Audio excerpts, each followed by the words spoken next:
Meus queridos irmãos, a graça e a paz do Senhor Jesus. Amém. Foi fraco, vou falar de novo. Meus queridos irmãos, a graça e a paz do Senhor Jesus. Amém. Amém, meu irmão. Você está na casa do Senhor, você está cultuando ao Senhor. Esteja alegre, porque estar com Cristo é motivo de alegria. Diz a palavra no Salmo 32, bem-aventurado aquele cuja iniquidade é perdoada, cujo pecado é coberto. Se nós estamos em Cristo, nós somos o povo mais feliz dessa terra. Nós somos mais que felizes, nós somos bem-aventurados na presença do Senhor. Nós vamos dar continuidade, irmãos, à nossa série de exposições. No último domingo nós iniciamos mais um passo no Novo Testamento.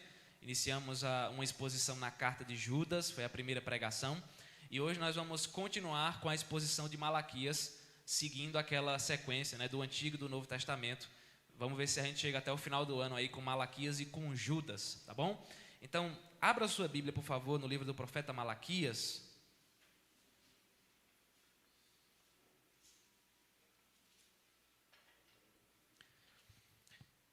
Malaquias, meus irmãos, é um livro muito confrontador. Eu acho que o livro inteiro de Malaquias, ele é um grande tapa na cara do crente, para que ele se arrependa de muitos dos seus pecados. À medida que eu vou estudando o texto, eu vou pensando até sobre mim mesmo. Eu digo, rapaz, eu preciso ser mais crente.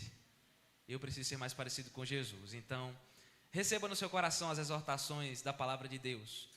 Aquilo que nós temos pregado aqui não vem do nosso coração, mas vem do Senhor. É Ele quem fala. E a palavra dele é muita coisa. É consolo, é alegria, é força, mas também é confrontação.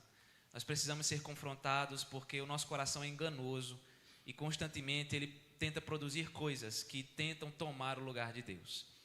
Malaquias capítulo 2, do versículo 10 ao versículo 16, eu estarei fazendo a leitura e os irmãos acompanham comigo em suas Bíblias. Malaquias 2, do versículo 10 ao versículo 16. Diz assim a palavra de Deus, irmãos. Não temos nós todos o mesmo Pai? Não nos criou o mesmo Deus? Por que seremos desleais uns para com os outros, profanando a aliança de nossos pais? Judá tem sido desleal, e a abominação se tem cometido em Israel e em Jerusalém. Porque Judá profanou o santuário do Senhor, o qual ele ama, e se casou com a adoradora de Deus estranho. O Senhor eliminará das tendas de Jacó o homem que fizer tal, seja quem for, e o que apresenta ofertas ao Senhor dos exércitos. Ainda fazeis isto: cobris o altar do Senhor de lágrimas, de choro e de gemidos, de sorte que ele já não olha para a oferta, nem a aceita com prazer da vossa mão. E perguntais, por quê? Porque o Senhor foi testemunha da aliança entre ti e a mulher da tua mocidade, com a qual tu foste desleal, sendo ela a tua companheira e a mulher da tua aliança. Não fez o Senhor um, mesmo que havendo nele um pouco de espírito? E por que somente um?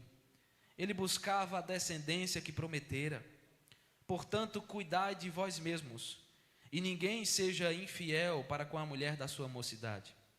Porque o Senhor, Deus de Israel, diz que odeia o repúdio, e também aquele que cobre de violência as suas vestes, diz o Senhor dos exércitos.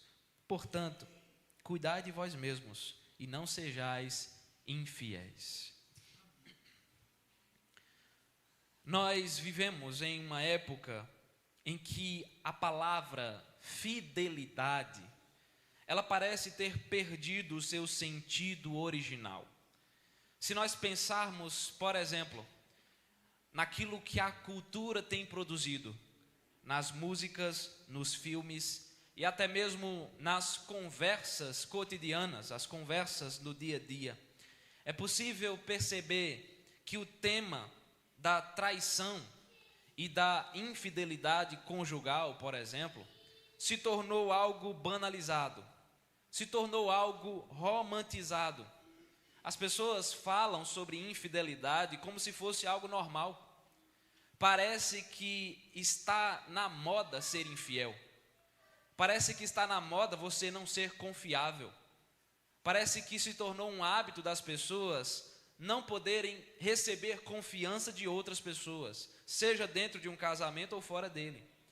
A nossa cultura tem tratado o rompimento de um compromisso como se fosse algo sem muita importância, como se fosse algo pequeno, que não tivesse tanto valor assim.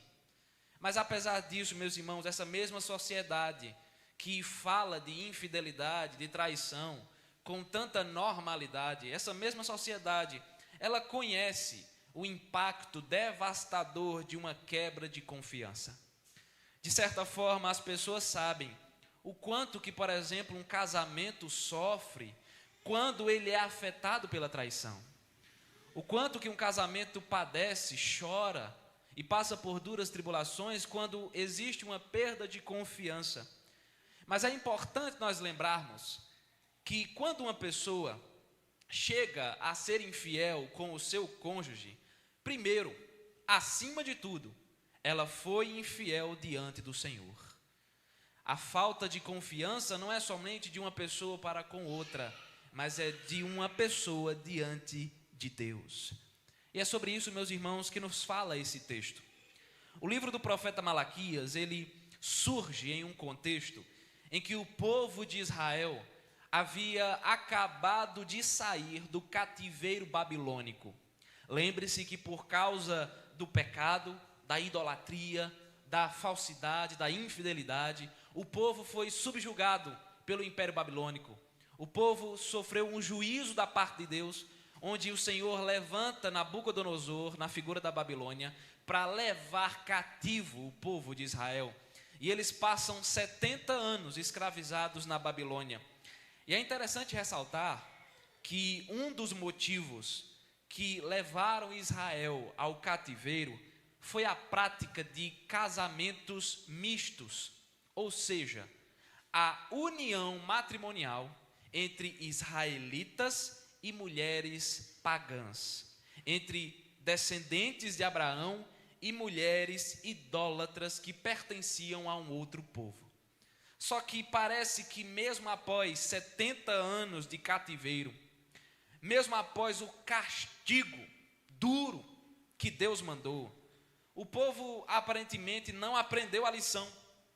Parece que a pisa foi pouca e eles haviam não aprendido ainda o que Deus estava querendo ensinar, porque após retornarem para Canaã, após retornarem para a sua terra, os israelitas voltaram a realizar esses casamentos mistos.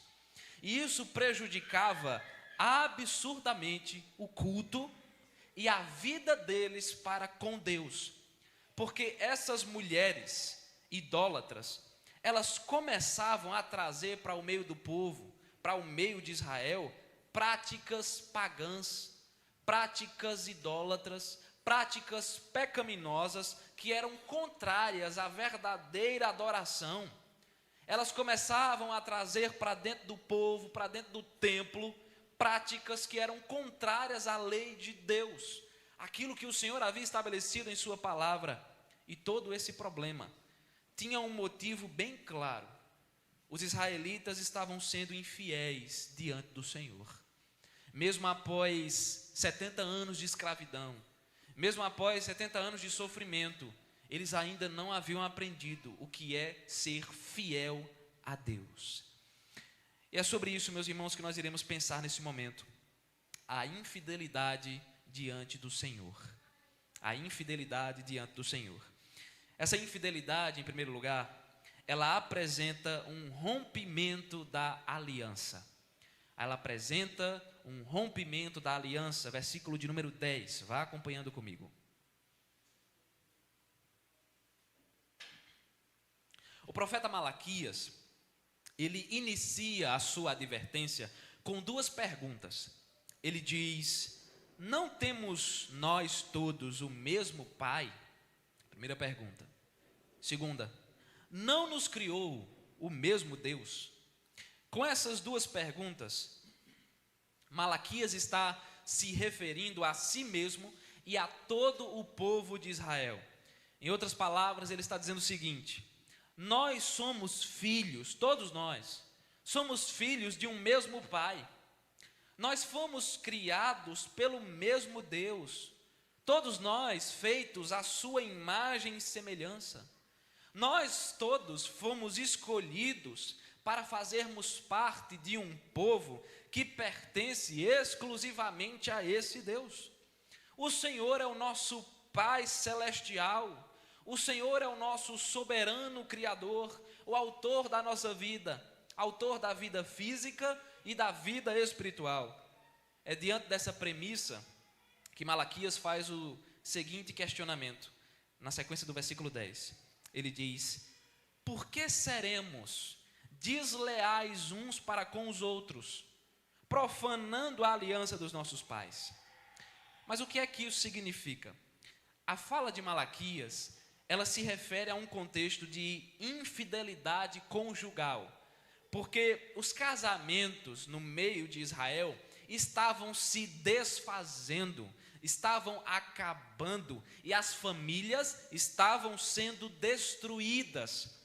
É por isso que o texto está falando sobre deslealdade, porque a ideia aqui é a seguinte, pense comigo: eu sou casado, a minha esposa foi criada pelo mesmo Deus que me criou, ela foi adotada como filha pelo mesmo Pai Celestial que me adotou como filho.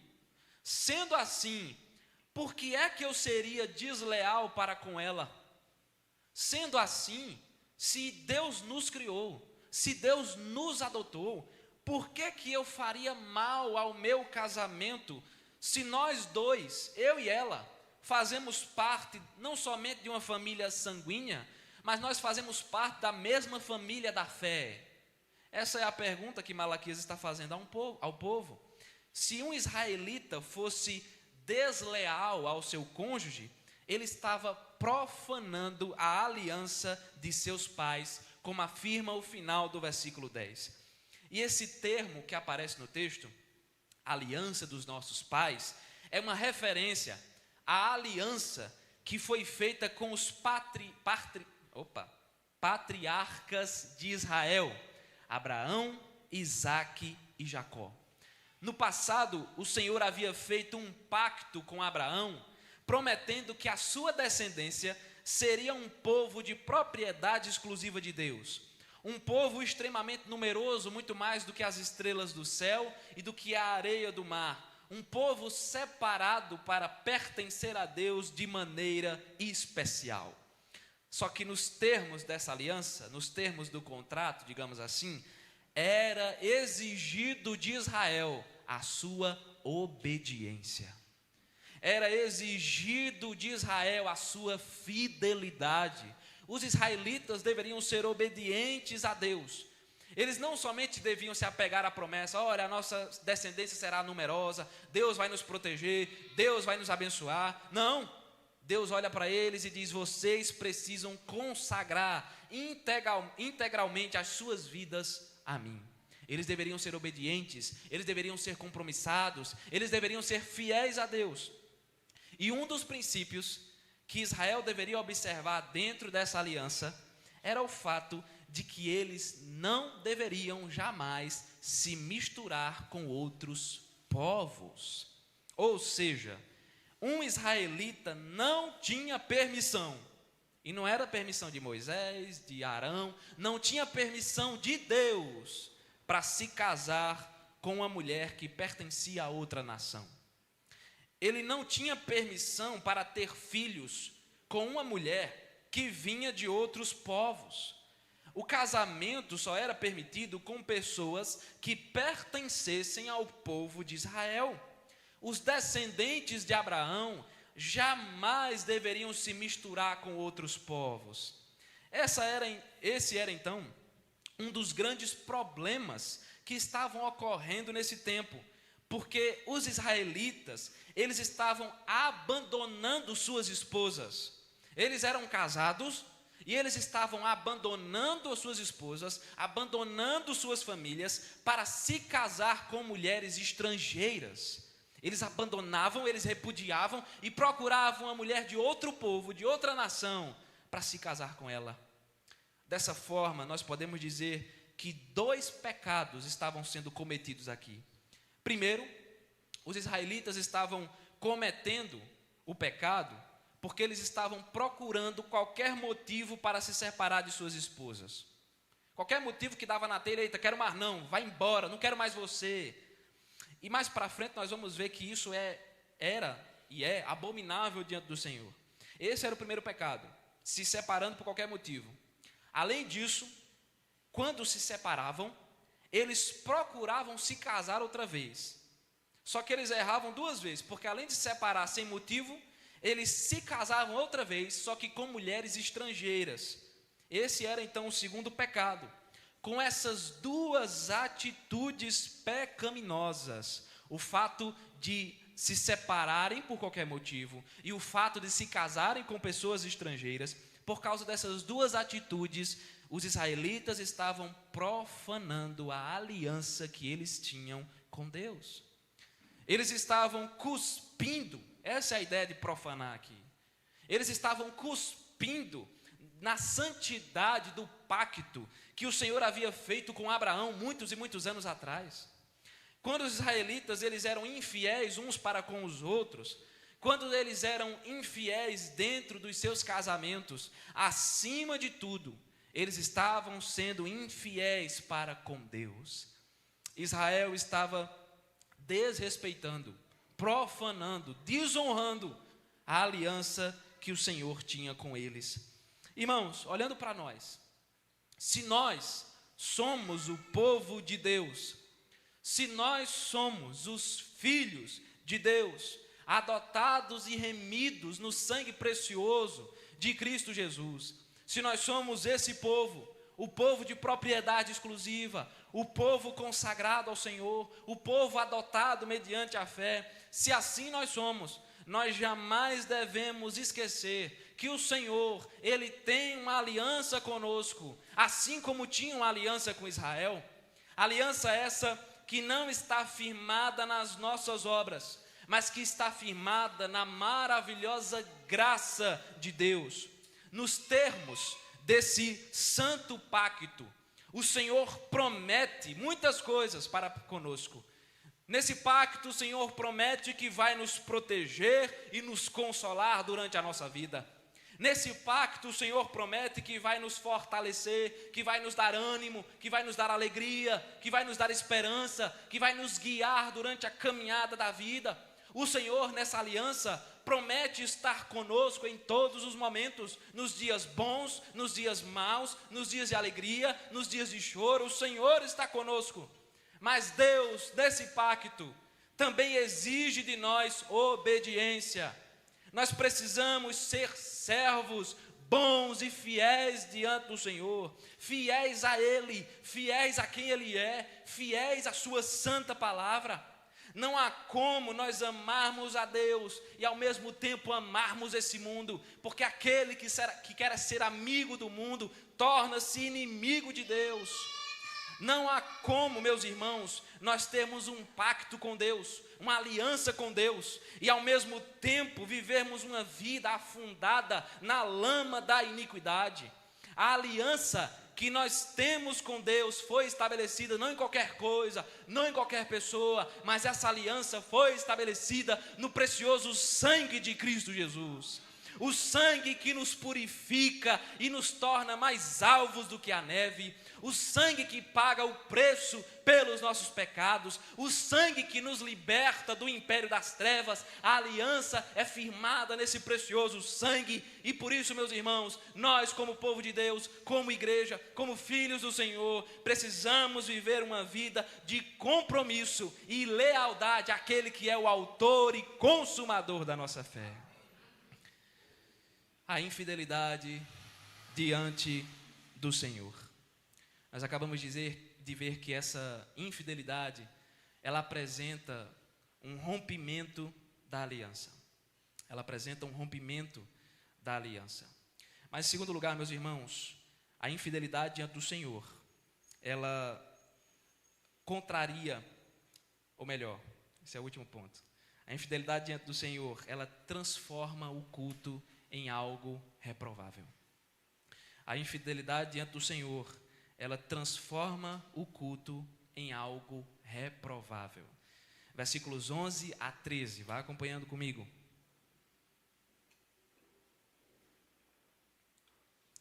Olhe para a sua Bíblia para você não dizer que o pastor está mentindo, inventando coisa. O profeta Malaquias, ele continua falando acerca da infidelidade de Israel. A primeira parte do versículo 11 afirma o seguinte: Judá tem sido desleal, e a abominação se tem cometido em Israel e em Jerusalém. Judá era a principal tribo de Israel. Foi dela que nasceu o rei Davi. E também seria dela que posteriormente nasceria o Messias prometido, Cristo Jesus.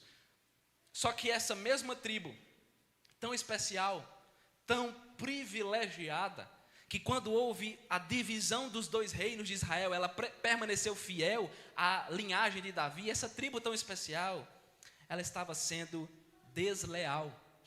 Ela estava cometendo um ato considerado como uma terrível abominação diante do Senhor. Mas a pergunta é: que atitude tão terrível era essa? A sequência do versículo 11, ela nos responde, veja. O texto diz: Judá profanou o santuário do Senhor, o qual ele ama, e se casou com a adoradora de Deus estranho. A palavra santuário diz respeito ao templo, ao local onde o culto era realizado, onde os sacrifícios de adoração eram oferecidos a Deus.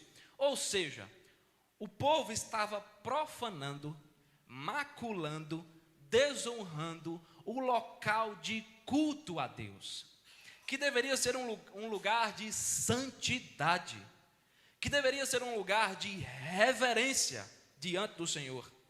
E perceba que o texto faz questão de dizer que Deus ama esse lugar.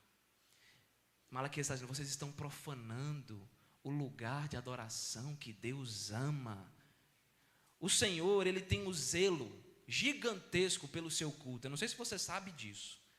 Às vezes parece que a gente esquece, mas o Senhor tem um zelo, um cuidado gigantesco pelo seu culto, pela adoração que é colocada diante dele.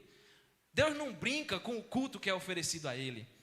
É por isso que o que Judá estava fazendo era uma abominação. O profeta não economiza nas palavras fortes, era uma abominação. Mas como isso estava acontecendo? A pergunta é, né? Como essa situação estava se desenrolando?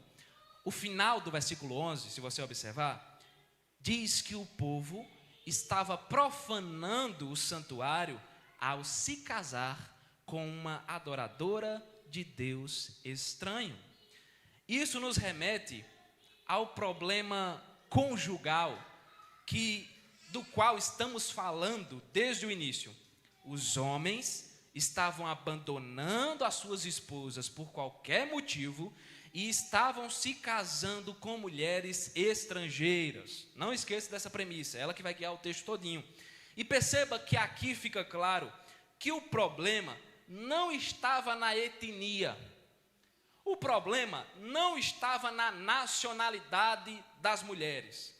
O problema se encontrava no fato, não delas serem de outra nação simplesmente, mas o problema se encontrava no fato de elas serem adoradoras de falsos deuses.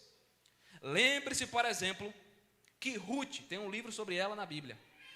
Ruth era moabita. Ela pertencia ao reino de Moabe, um reino idólatra, um reino que não era israelita. Mas o que foi que Ruth fez? Ela se casou com um israelita. Ela se casou com Boaz. E ela inclusive faz parte da descendência que dá origem a Cristo Jesus. Lembre de outra pessoa, mais um exemplo, Raabe. Raabe era cananeia da cidade de Jericó. Ela não era israelita, mas ela se casou com um israelita. Só que se você parar para pensar, tanto Ruth quanto Raabe, elas abandonaram a idolatria. Ruth e Raabe abandonaram os falsos deuses e passaram a servir e a adorar somente o Deus de Israel.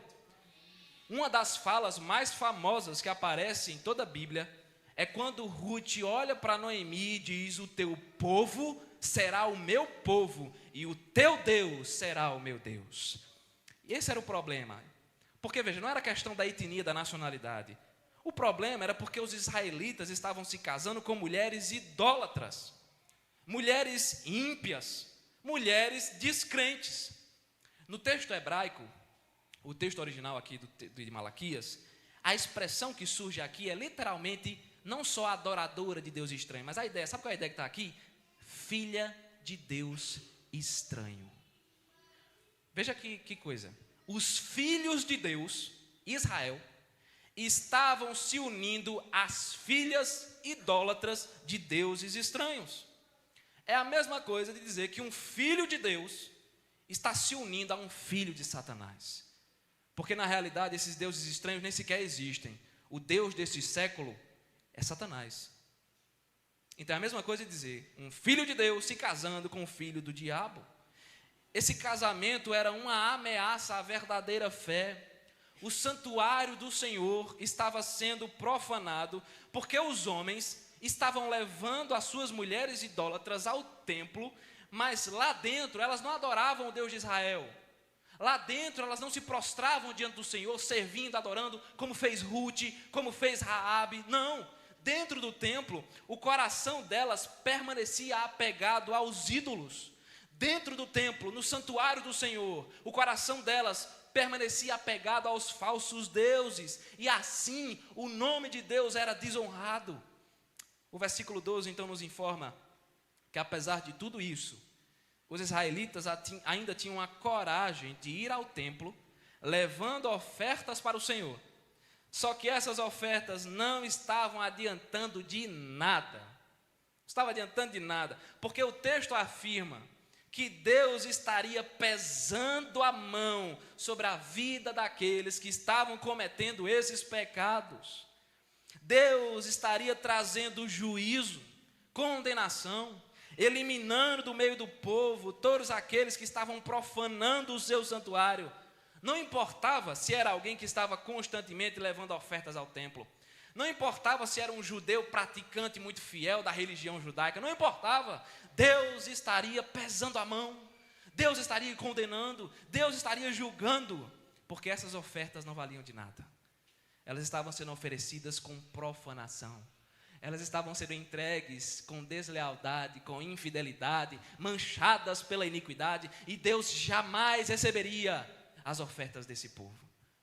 Na sequência, o versículo 13 nos informa que o povo, mesmo vivendo no pecado e na desobediência, se prostrava perante o altar, chorando, gemendo e dizendo: Deus, por que o Senhor não está nos ouvindo?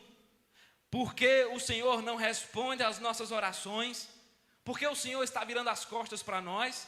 Por que o Senhor não está nos abençoando? Por que o Senhor se afastou de nós? Deus já estava distante deles. Deus já não estava recebendo a adoração deles. Eles estavam lá ofertando, e Deus estava com a mão assim: eu não quero o que vocês estão me entregando. Israel podia chorar no altar o quanto quisesse. Veja que é isso que eles estavam fazendo, chorando, gemendo, chorando. Eles podiam chorar o quanto quisesse, o dia todo, a semana toda. Deus não os receberia. Deus não os abraçaria. Deus não receberia a adoração deles, as ofertas deles. Porque a vida deles estava fundada no pecado. Porque a vida deles estava manchada completamente pela iniquidade. Irmãos, uma coisa precisa estar bem fixada em nosso coração: Deus não premia a desobediência. É engraçado que nós queremos viver na desobediência, nós queremos viver na infidelidade, nós queremos viver na falta de compromisso com Deus, e nós queremos que Ele nos abençoe mesmo assim. Nós queremos que Ele ande conosco, nós queremos que Ele esteja conosco, quando nós não queremos andar com Ele. Deus não premia a infidelidade. Deus não dá prêmio para quem é desobediente. O Senhor não recebe a adoração de um povo que vive abraçado com a lama da iniquidade. O culto ao Senhor deve ser prestado com reverência, com dedicação, com santidade, com consagração a esse Deus. O culto ao Senhor deve ser prestado por um povo santo, um povo que foge da face do mal, um povo que resiste ao diabo, um povo que resiste a esse mundo. Como nós queremos que Deus nos abençoe? Como nós queremos que Deus responda às nossas orações se nós estamos distantes dos seus caminhos? Nós podemos até chorar, meus irmãos, na presença de Deus. Nós podemos gemer, chorar o dia todo, mas as nossas lágrimas não servirão de nada se a nossa vida não for marcada pela santidade e pela fidelidade a Deus. O Senhor espera de nós um coração arrependido e sincero diante da sua presença, por meio de Cristo Jesus, meus irmãos. Sabe o que é que nós podemos fazer? Pela fé em Cristo, nós podemos entrar no Santo dos Santos. Por meio de Cristo, nós podemos ter acesso direto a Deus. Por meio de Cristo, nós podemos entrar na presença de Deus. Por meio de Cristo, nós podemos louvar o nome do Senhor. Firmados em Cristo Jesus, meus irmãos, nós devemos adorar o único e verdadeiro Deus, carregando conosco uma vida que glorifica e exalta o seu santo nome. A infidelidade diante do Senhor, ela apresenta um rompimento da aliança, em primeiro lugar. Em segundo lugar, ela transforma o culto em algo reprovável. Em terceiro e último lugar, a infidelidade diante do Senhor contraria os santos e eternos propósitos. Ela contraria os santos e eternos propósitos. Versículos 14 a 16.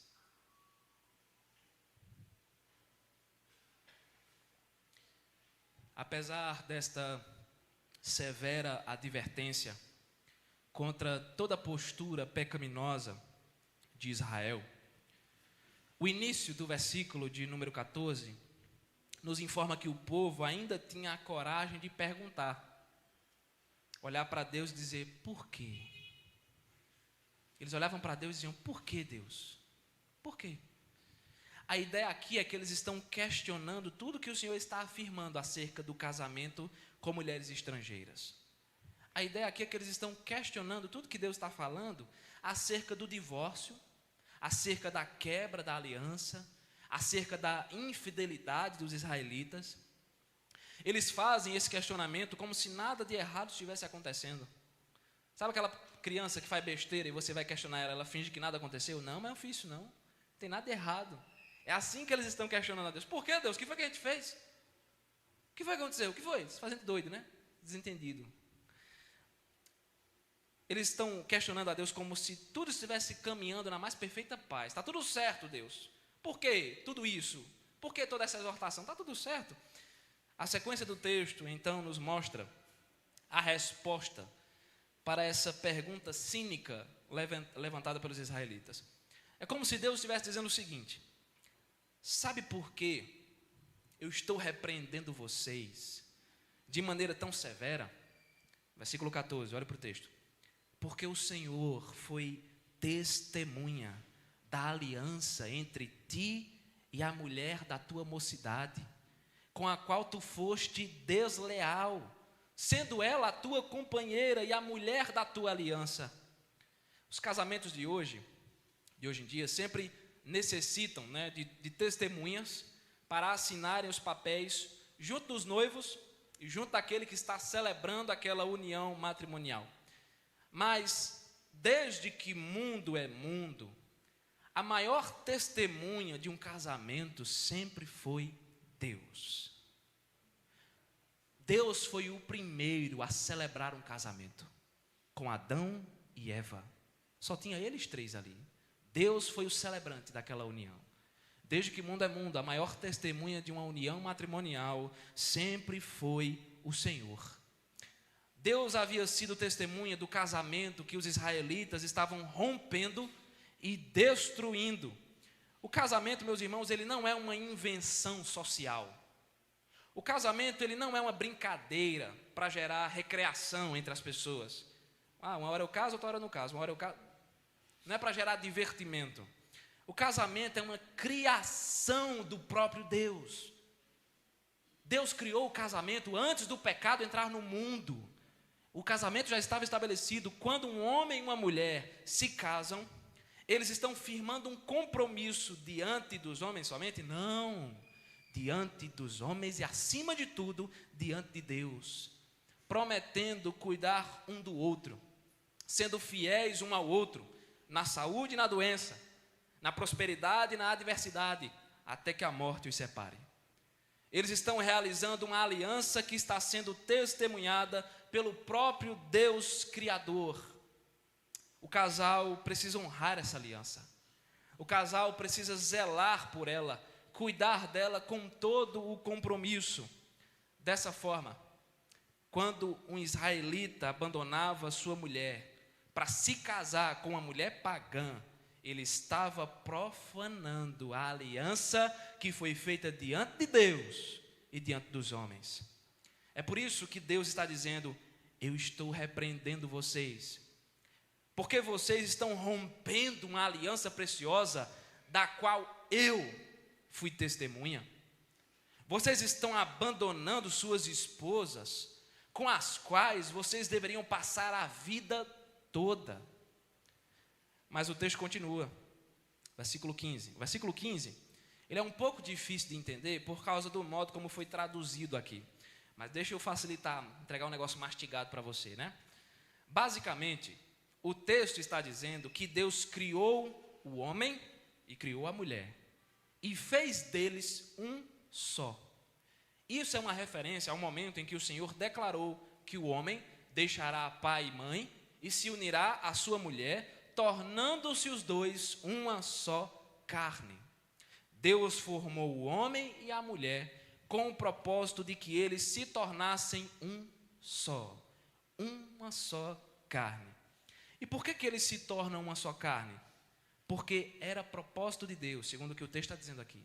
Era propósito de Deus que a partir dessa união santa, a partir dessa união que jamais deveria ser quebrada, a partir dela surgisse uma descendência santa. Deus cria o homem, Deus cria a mulher, os une numa só carne, para que a partir dessa união surjam filhos consagrados e dedicados ao Senhor. Também era propósito de Deus que a partir dessa família surgisse inclusive o Messias, o Deus homem, o homem mais santo que já passou por essa terra, aquele que viria para trazer redenção aos pecadores. É por isso que o final do versículo 15 afirma: portanto, cuidai de vós mesmos, e ninguém, absolutamente ninguém, seja infiel para com a mulher da sua mocidade. Além disso, o versículo 16 também nos informa que Deus odeia o divórcio. O texto diz, olha para o texto, versículo 16: porque o Senhor, o Deus de Israel, diz que odeia o repúdio, e também aquele que cobre de violência as suas vestes. A ideia das vestes aqui, provavelmente é uma referência às vestes nupciais, que eram utilizadas pelos noivos, quando eles iam para casa selar o casamento, firmar aquela união. Essas vestes, elas sempre representavam o quê? A pureza do casamento. As vestes nupciais representando a santidade, a pureza, a consagração ao Senhor, o compromisso com Deus. E aí Malaquias está dizendo, sabe o que está acontecendo? Essas vestes, que deveriam ser santas, imaculadas, agora estão sendo manchadas pela violência. Pela violência de quê? Pela violência do divórcio, pela violência da infidelidade, pela violência do abandono, do rompimento da aliança que foi feita diante de Deus. No final do versículo 16, pela segunda vez, Deus diz para que os homens tenham cuidado, para que eles não sejam infiéis. Deus está dizendo, guardem o coração de vocês, tenham vigilância com suas vidas, para que o casamento de vocês não seja destruído, porque se ele for, vocês estão sendo infiéis para com Deus, vocês estão desonrando o nome de Deus, vocês estão profanando a aliança com Deus. Irmãos, a infidelidade de Israel, infidelidade essa que gerava o divórcio, que gerava o abandono, que gerava a destruição do casamento, a destruição das famílias, tudo isso fazia oposição aos santos e eternos propósitos de Deus. É só você pensar, Como é que os filhos seriam consagrados ao Senhor se o casamento estava sendo destruído, se o casamento estava sendo rompido, se ele estava se desfazendo? Como é que a família seria preservada com alegria, com esperança, se os maridos estavam abandonando as suas esposas e deixando elas em outro lugar?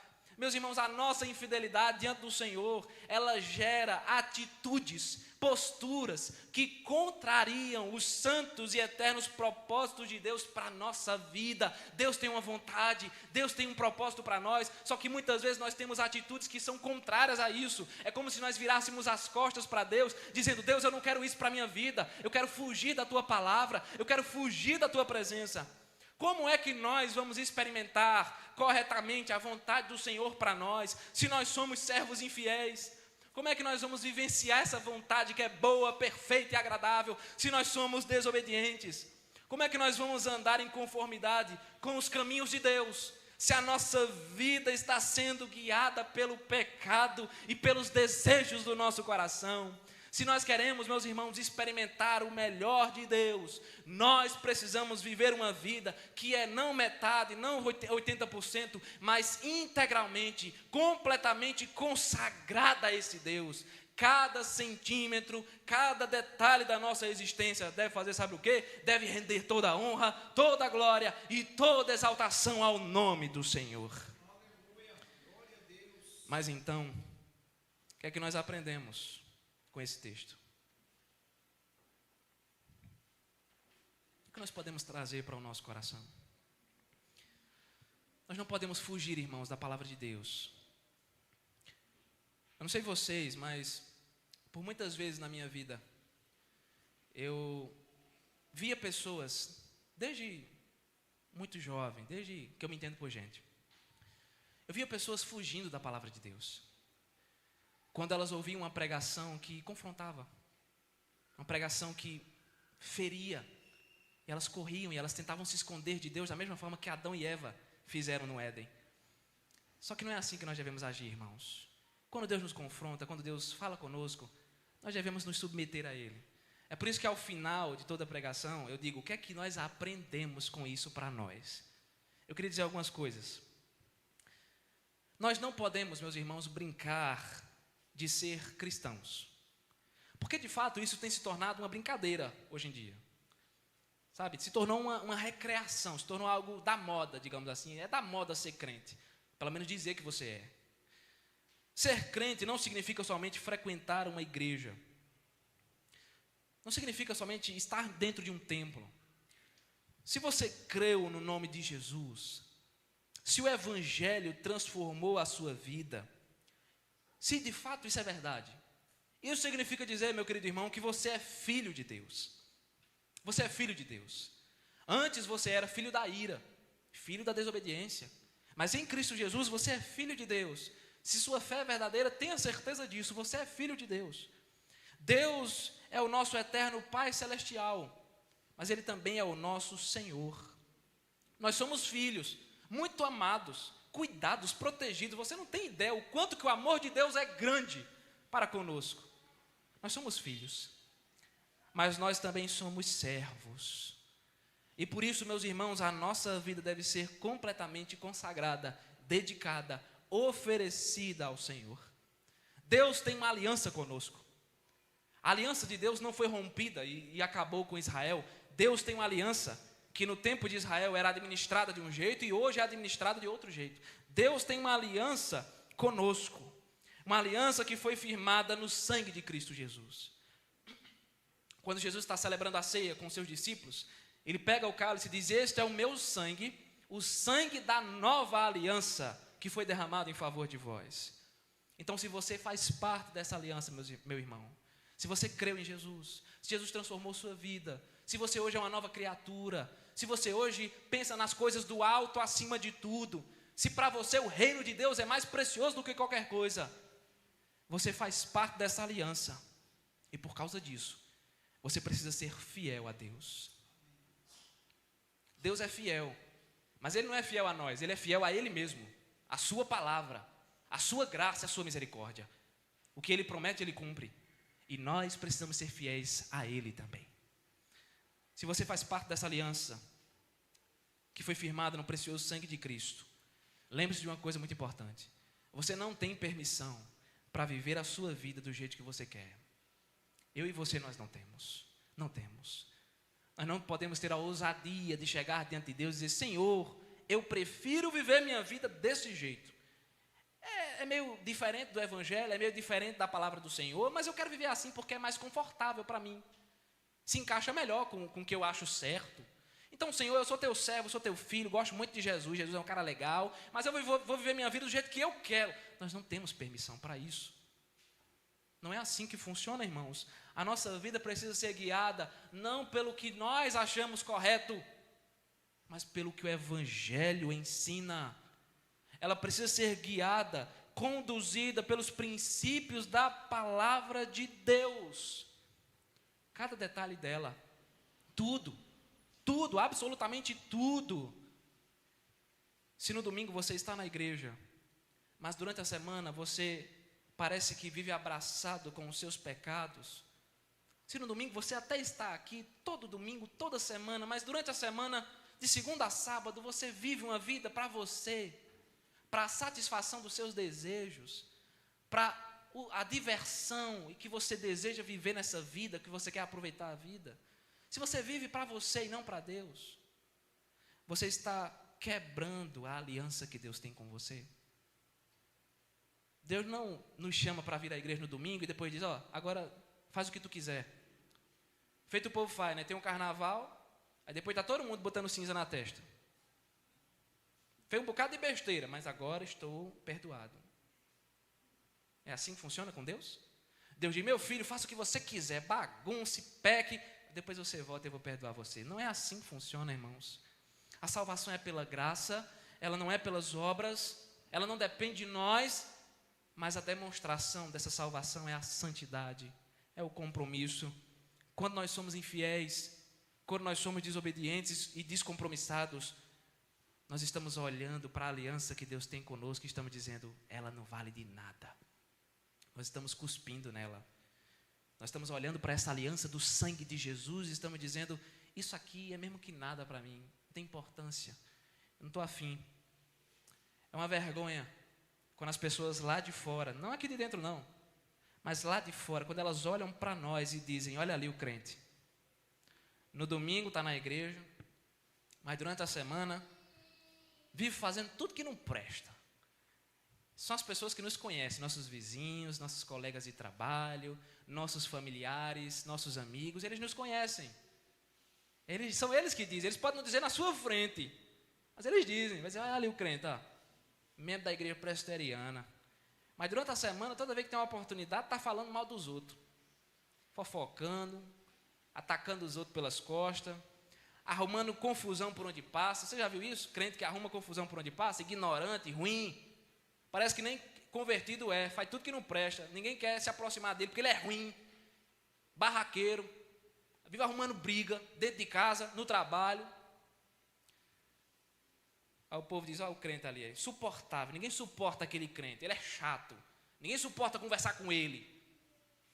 Olha ali o crente, está na igreja no domingo, mas durante a semana está traindo a esposa. E o povo sabe, né? O povo conhece as fofocas. Durante a semana está traindo o marido, compra e não paga, vive devendo a todo mundo. Se tem uma festa na cidade, ele não perde, está lá dançando no meio do povo. Então, para que as pessoas perguntam, né? Para que eu vou ser crente desse jeito? Você já ouviu isso? Eu já ouvi. É muito triste, é uma facada no coração. Para que eu vou ser crente desse jeito? Para ser feito ele? Vou não, é melhor ficar aqui mesmo, não quero não. Irmãos, isso é uma vergonha para nós. É uma vergonha para nós. O nosso mau testemunho, a nossa infidelidade é uma desonra para o nome de Deus. Você lembra que aqui a palavra de Deus diz? Deus diz: Israel, o meu nome está sendo blasfemado entre os gentios por vossa causa. As pessoas lá fora zombam de Deus, zombam de Jesus por causa de nós, por causa do nosso mau testemunho. Elas zombam do nome da igreja, elas zombam de Cristo, elas falam mal de Cristo, elas desonram a Deus por causa do nosso mau testemunho. Por isso, meu querido irmão, seja mais santo. Nunca se sinta confortável com o seu nível de santidade. Ah, porque eu já sou crente há tantos anos, eu já sou santo o suficiente. Não. Não se sinta confortável com o seu nível de santidade. Seja mais santo dentro da sua casa, no seu trabalho, no meio da rua. Seja santo para a glória de Deus, em nome de Jesus. A nossa vida precisa ser santa, porque senão, meus irmãos, de nada nos valerá estar na igreja aos domingos. Não nos valerá, porque como nós vimos aqui, Deus não recebe a adoração de um povo que vive longe da sua palavra. Deus não recebe louvor, Deus não recebe oração, Deus não recebe oferta de consagração de um povo que durante a semana vive na prática do pecado longe do Senhor. Ter uma vida com Deus não significa apenas se sentar no banco da igreja aos domingos. Não é isso. E infelizmente tantas e tantas pessoas têm resumido a vida cristã a isso. Você é cristão? Sou. Por quê? Porque no domingo eu estou na igreja. Faz parte? Faz. Uma parte muito importante, inclusive. Mas é só isso e o resto. O que é que nós fazemos? Irmãos, ter uma vida com Deus significa que todos os dias da sua vida você vai pensar nesse Deus em primeiro lugar. Todos os dias da sua vida você vai orar falando com esse Deus. Você vai ler a palavra desse Deus, buscando a edificação da sua vida. Você vai pensar nesse Deus e tomar decisões pautadas não no que você acha certo, mas você vai tomar decisões pautadas nos princípios do Evangelho. Você vai perguntar a Deus o que Ele acha e não o que você acha. Meu irmão, se você é apenas um esquentador de banco, se você vem para a igreja só por vir, se você não tem se arrependido dos seus pecados, se a sua vida com Deus se resume a vir aqui no domingo à noite e só, se você é crente, mas de crente só tem o nome, então saiba de uma coisa, Deus não tem recebido a sua adoração. Deus não tem recebido. Eu não posso dizer que Ele tem recebido porque Ele não tem. Se nós chegamos aqui numa noite como essa, com essa vida, Deus não recebe aquilo que nós oferecemos. Deus não se agrada do nosso culto. Deus não ouve as nossas orações. Deus não ouve os nossos louvores. E nós perdemos tempo. Passamos 1 hora e tanto perdendo tempo, porque Deus está de costas viradas para nós. E nós podemos fazer de tudo. Nós podemos chorar, espernear, se jogar no chão, dar pinote, mas Deus não vai nos ouvir. O verdadeiro adorador é aquele que tem uma vida consagrada ao Senhor. O verdadeiro adorador vive para honrar o nome de Cristo Jesus. E por fim, meu querido irmão,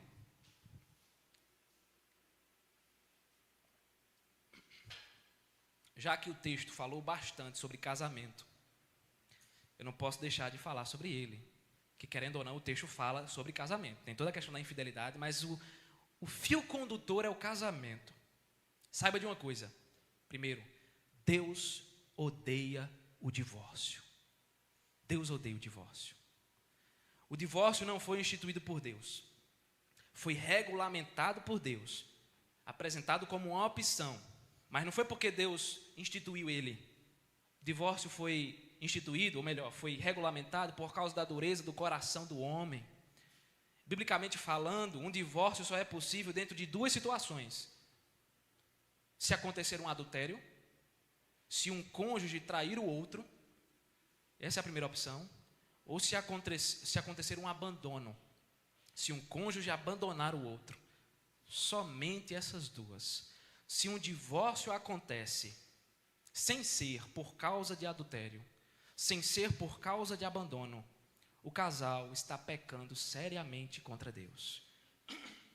Porque Deus odeia o divórcio. Deus odeia famílias destruídas.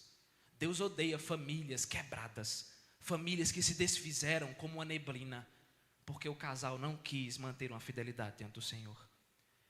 Eu costumo dizer que muito melhor do que ver um divórcio acontecendo por um motivo justo. Foi justo. Muito melhor do que isso, meu irmão, é ver um casamento sendo completamente restaurado pelo poder do Evangelho. Esse é o poder do Evangelho. É isso que nos traz alegria. Não é ver casais se separando, famílias acabando. Isso não traz alegria. O que traz alegria é ver um casal, uma família preenchida pela graça de Cristo Jesus. Além disso, meu querido irmão, eu preciso de outra coisa, viu? Se você é solteiro, aos casados não se aplica, tá certo? Se você é casado, permaneça casado, ame sua esposa, ame seu marido, em nome de Cristo Jesus, honre sua família. Mas se você é solteiro, se você não casou ainda, está me ouvindo nesse momento, saiba que da mesma forma que os israelitas pecaram e pecavam contra Deus ao se casarem com mulheres idólatras, os crentes hoje também pecam quando se casam com pessoas incrédulas. Não é um pecado sem perdão. Tem perdão também. Não quer dizer que o casamento vai ser um desastre. Não. Pode ser um casamento muito abençoado e que seja em nome de Jesus. Só que saiba de uma coisa, meu irmão. Se você decide, com a consciência do Evangelho, se você decide se casar com uma pessoa incrédula, você peca contra Deus. Você peca contra Deus. Julgo desigual é pecado, tanto no Antigo quanto no Novo Testamento. A luz não pode se unir às trevas. Uma coisa é você ter casado quando não era crente, aí depois virou crente, sua esposa, seu marido não virou, tudo bem, não é para você se divorciar não, porque é pecado, permaneça casado em nome de Jesus. Mas se você hoje não casou ainda, mas tem a opção de escolher, e você escolhe uma pessoa incrédula, você está pecando contra Deus. Não quer dizer que sua vida vai ser amaldiçoada, não é isso. Mas é um pecado. Porque nós não podemos nos unir a pessoas que não professam a mesma fé que nós. Além de nós pecarmos contra Deus, sabe o que acontece? Nós estamos procurando dor de cabeça para a nossa vida. Nós estamos procurando sarna para coçar, né? Para nos coçar, é verdade. Uma coisa é você já estar casado, depois se converter. Outra coisa é você ser crente, consciente, e procurar um casamento com gente descrente. É a fórmula do desastre. É a fórmula do desastre. O texto fala sobre isso, nós temos que falar sobre isso. Meu irmão, se você tem a opção de escolher agora, se não tem mais jeito, não tem o que fazer. Siga em frente, viva a sua vida para a glória de Deus. Mas se tem jeito agora, se dá para resolver agora, porque tem situações que não dá, tá certo? Eu já tive que aconselhar a gente com situações complicadas assim, eu já tive. Então eu sei mais ou menos como é que é o negócio. Tem hora que não tem jeito não, tá bom? Mas se tem jeito ainda, se tem como tomar uma segunda atitude, pense duas vezes. Porque além de ser pecado, você vai sofrer, os seus filhos vão sofrer. Será uma luta constante de fé contra falta de fé. De uma pessoa querendo ensinar os filhos no caminho do Senhor e a outra querendo ensinar de outra forma. É uma luta. Um fardo que você vai ter que carregar. Então, se você pode tomar essa decisão hoje, tome essa decisão de acordo com a palavra de Deus. Queria terminar perguntando uma coisa para todos. Meus irmãos, vocês querem caminhar no centro da vontade de Deus, amém? Amém. Ainda achei fraco.